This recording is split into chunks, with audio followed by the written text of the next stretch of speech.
Bonjour à tous, j'espère que vous allez bien, je suis ravie de vous retrouver aujourd'hui pour une nouvelle vidéo. Et aujourd'hui je vous propose une vidéo que j'ai encore jamais faite vraiment sur ma chaîne. C'est je vais vous donner mon avis sur certaines marques de sacs à main que vous m'avez demandé sur Instagram. J'ai mis une petite boîte à questions. J'ai fait la même chose pour certains modèles de sacs, vous pouvez voir ma vidéo précédente si vous le souhaitez. Et aujourd'hui on va se concentrer sur les marques de façon plus globale. Alors il y en a une dizaine, donc évidemment je ne vais pas m'attarder sur chaque marque.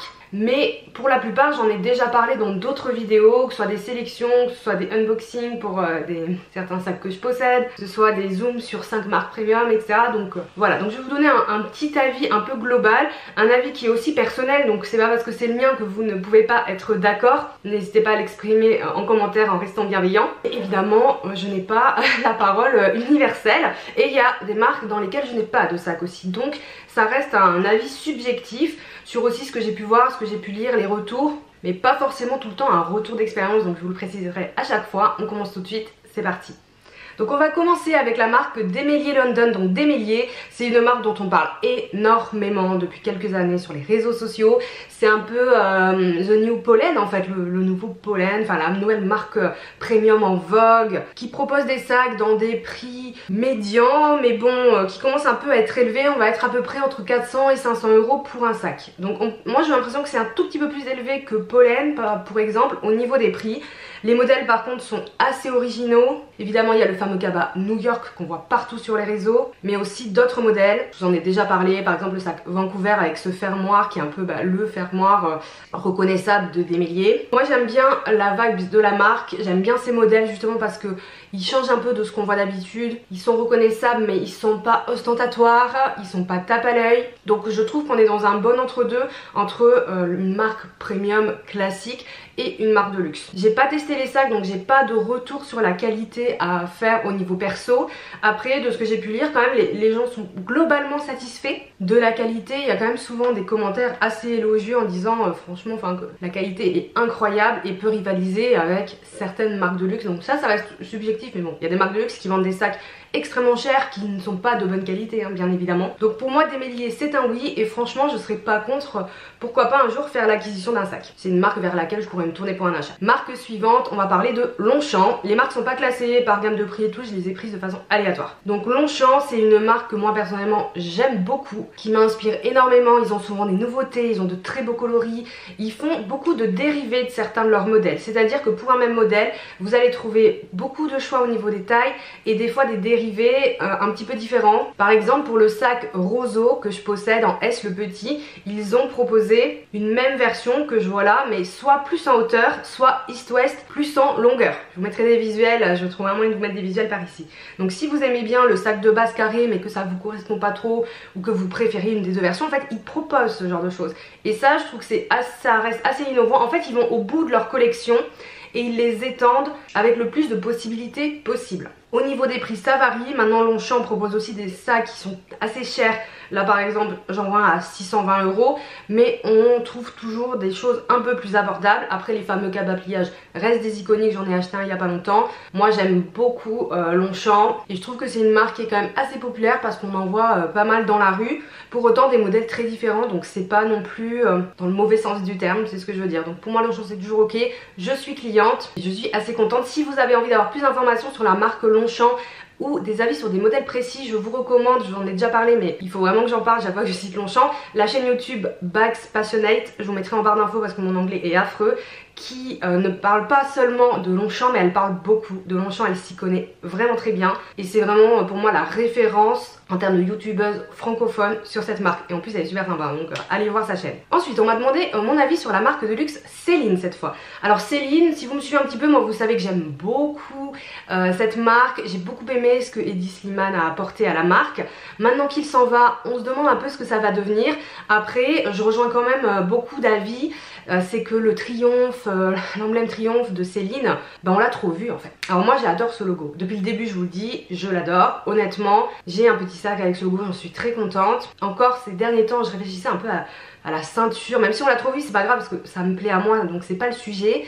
mais c'est vrai qu'on l'a un peu trop vu et que maintenant on a envie de voir autre chose, parce que Céline maintenant ils ont tendance à sortir des modèles quasiment, pas que, mais en majorité avec le Triomphe, et du coup même si les formes changent un petit peu, un peu comme Longchamp, qu'ils aboutissent quand même leur gamme, bah en fait tous les modèles se ressemblent. Et du coup si on aime beaucoup la marque et qu'on a envie d'avoir plusieurs modèles, bah en fait même si on prend d'autres couleurs, on se retrouve un petit peu, même si les formes, les tailles sont différentes, on se retrouve un petit peu toujours avec la même chose dans son dressing. Donc moi je suis un peu du coup mitigée, j'ai hâte de voir la tournure que va prendre Céline.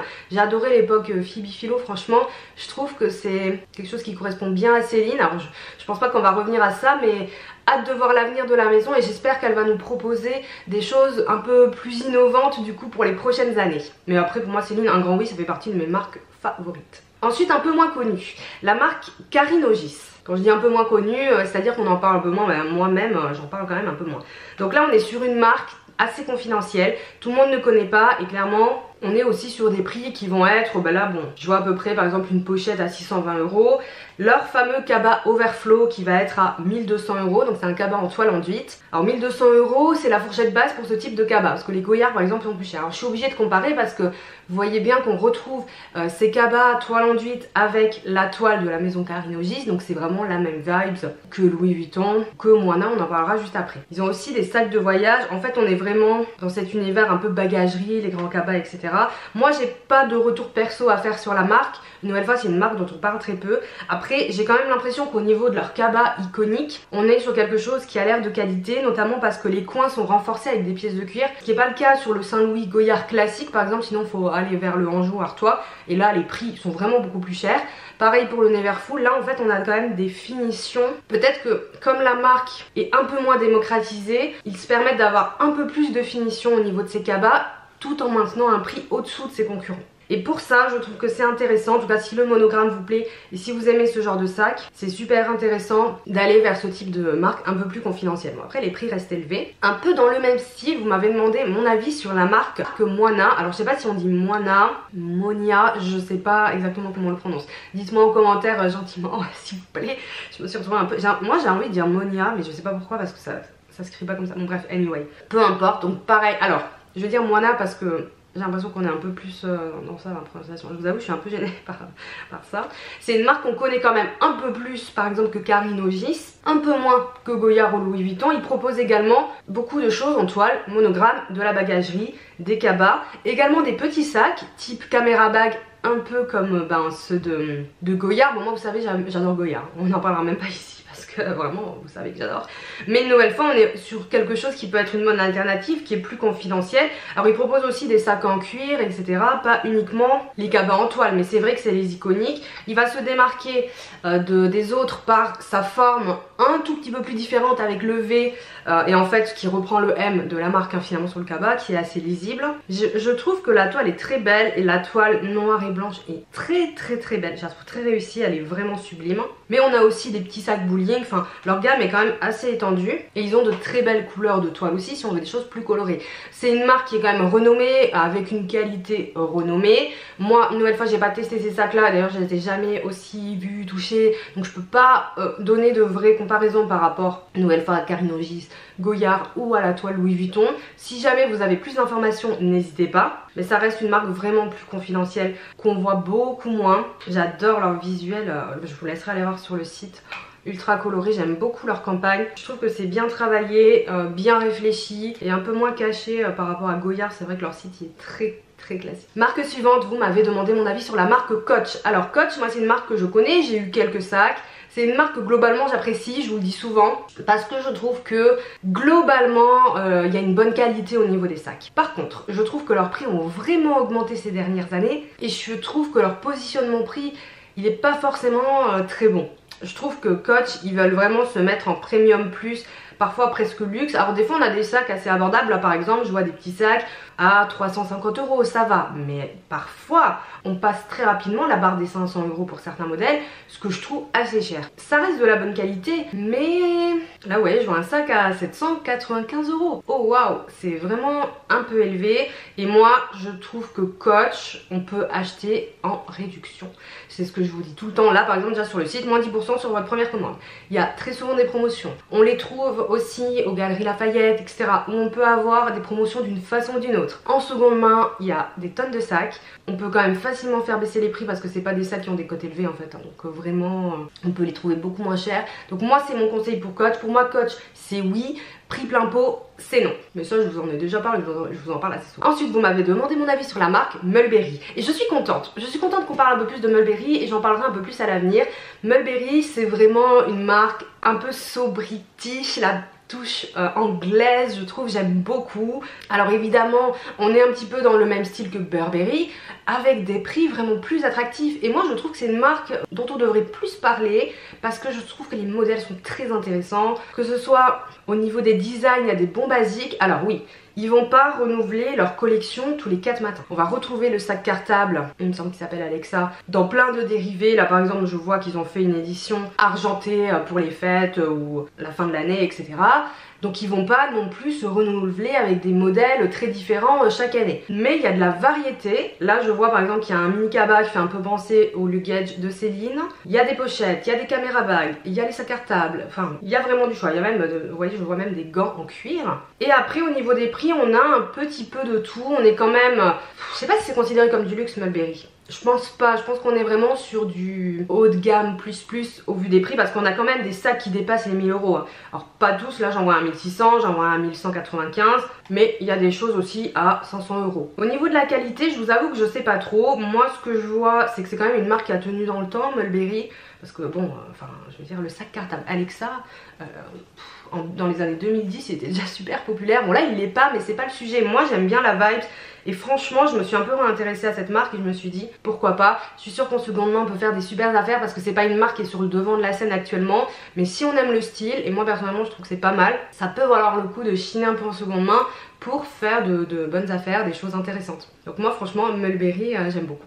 Alors on continue, et là j'avoue que ça m'a un peu posé question. Vous m'avez demandé mon avis sur la marque Place Vendôme. Alors c'est une marque que je connaissais pas pour la maroquinerie, donc je suis allée un peu voir. J'ai l'impression, en fait c'est une marque d'horloger ou joaillerie, et qui propose des sacs à main. Bon, ce qui arrive assez souvent, par exemple Cartier, ce qu'ils font aussi.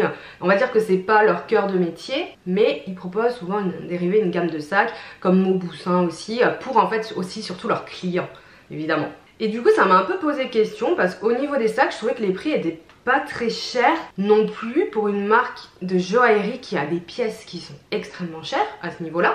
Là on va être par exemple, bon j'ai des sacs à 400 et quelques euros, ça va monter jusqu'à, ouais j'ai 590, bon j'en ai un à 790 d'accord. Mais après ouais, il y en a plein dans les 300, 400 €, donc ça m'a un peu interloqué de trouver des marques à ce prix là, des sacs pardon à ce prix là. Bon d'un côté tant mieux, mais en fait je sais pas trop quoi en penser. Je sais pas trop quoi penser de ça. Voyons un petit peu s'il y a des informations au niveau du cuir, etc. Là je suis sur un sac, il n'y a absolument aucune information, ou alors peut-être que sur la tablette le site n'est pas bien responsive donc ça fonctionne pas bien, mais il n'y a pas d'infos. Je vais prendre un autre sac pour voir. Ah lui il y a un peu plus d'infos, cuir de vache, c'est tout. On sait pas si c'est du pleine fleur ou pas. Ouais, il n'y a pas énormément d'infos, il n'y a pas d'infos sur le pays de fabrication ou quoi. Bon, il y a des sacs qui sont pas mal hein, il n'y a pas de souci, mais perso je me dirigerai pas spécialement vers cette marque, sauf si vous avez un coup de cœur pour un modèle en particulier ou que vous adorez la marque. Clairement pourquoi pas, mais après honnêtement j'ai pas plus de retours que ça.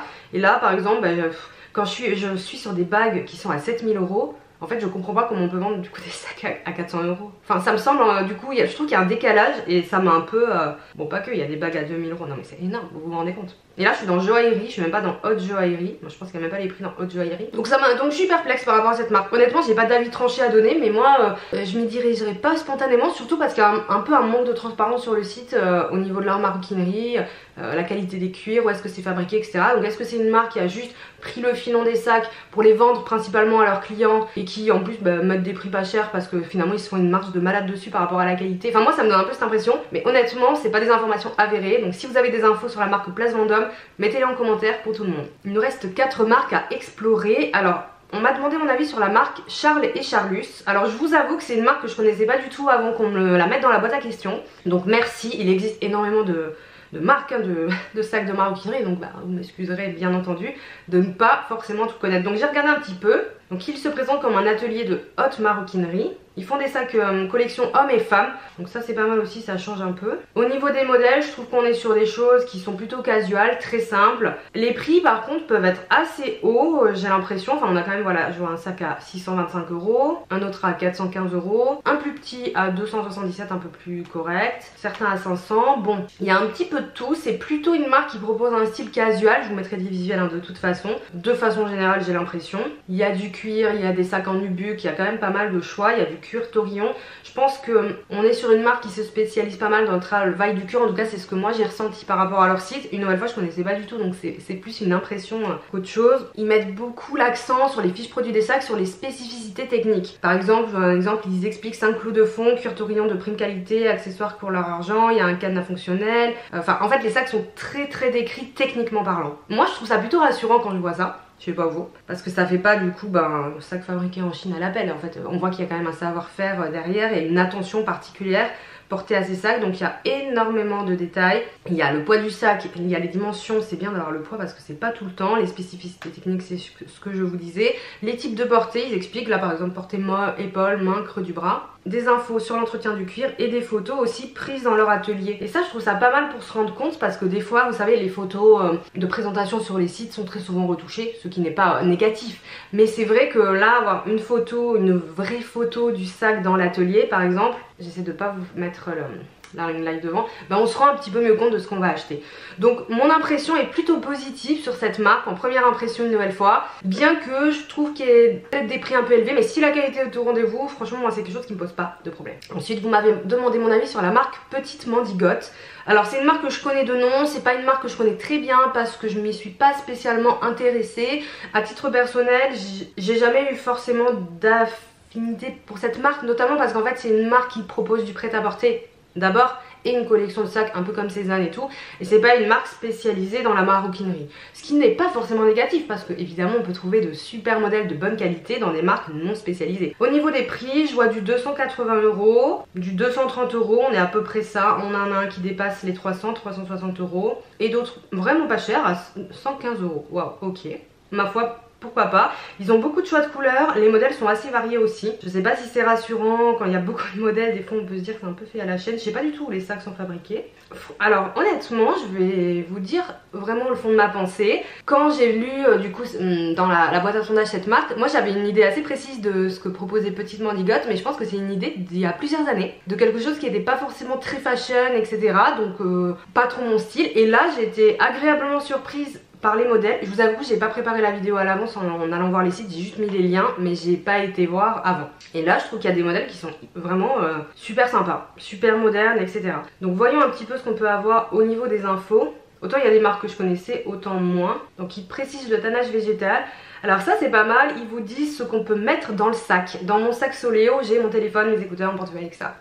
Ça je trouve ça trop bien. Au niveau de la composition, tannage végétal 100% cuir, pas de précision plus sur le cuir. Et là par contre c'est très transparent, les sacs sont dessinés à Paris, bon c'est souvent le cas, et fabriqués par notre partenaire en Inde. Au moins on le sait. Et les prix sont quand même super corrects. Et c'est pas parce que c'est fabriqué en Inde que forcément la qualité est moins bien. Après moi j'ai pas de sac donc j'ai pas forcément de retour. Donc honnêtement, Petite Mandigote, au début de la vidéo j'aurais dit non. Et là je dis pourquoi pas, parce que franchement au niveau des prix c'est correct. Et pareil en seconde main on peut peut-être pendant les soldes et tout faire des bonnes affaires, parce qu'une nouvelle fois on est sur une marque de prêt-à-porter et pas un spécialiste maroquinier. Mais franchement se faire plaisir avec un sac comme ça sans forcément mettre 500, 600 € dans un sac parce qu'il y a un modèle qui vous fait craquer ou une couleur, pourquoi pas.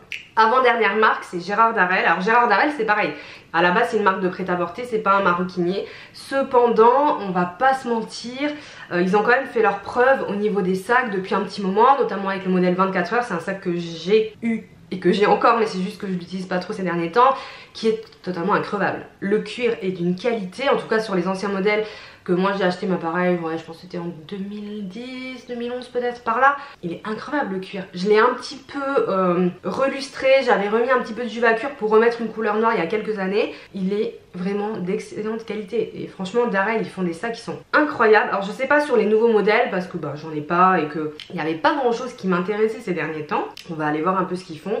Ouais, ils font des petits sacs matelassés sympas. Au niveau des prix on est sur 445 €. Je vois un 325 € mais c'est un petit sac. Oh, j'allais dire, il faut que je vois à combien sont les 24 heures maintenant. Sac en main en cuir 24 heures. Alors il y a une bandoulière, moi il n'y avait pas à l'époque. 475 €. Je suis sous le choc.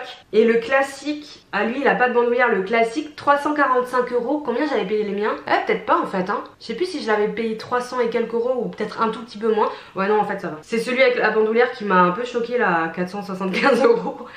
Non le classique est à 345 €. C'est pas non plus donné mais honnêtement c'est une valeur surfoncée. Oh les couleurs sont trop belles, ils ont bien su développer leur gamme aussi à ce niveau là. Bon après s'il y en a avec une bandoulière j'avoue que c'est quand même plus pratique. Donc moi Gérard Darel franchement j'irai sereine sur leur cuir classique. Leur cuir lisse classique j'irai sereine. En plus franchement le mien n'a aucune rayure. Après c'est un sac mon etc.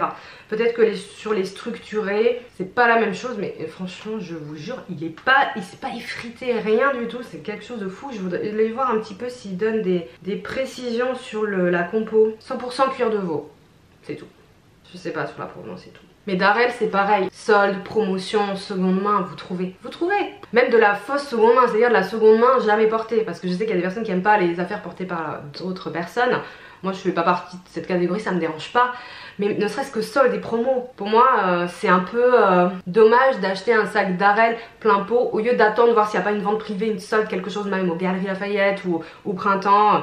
Je sais pas s'ils sont au printemps parce que comme on n'en a pas à Toulouse, je sais pas mais je pense que oui. Ça ce serait dommage de pas attendre d'avoir une petite réduc. Et on termine cette vidéo, j'ai même pas besoin de ma tablette pour ça. Avec Hermès, vous m'avez demandé mon avis sur Hermès. Alors c'est vrai que là j'ai fait par rapport au sac. Pour Hermès j'ai plus envie de donner un avis global. Déjà premièrement parce que je possède pas de sac Hermès malheureusement pour le moment. Et que j'ai plus d'expérience avec le reste de leurs articles. Donc moi Hermès il y a plusieurs choses.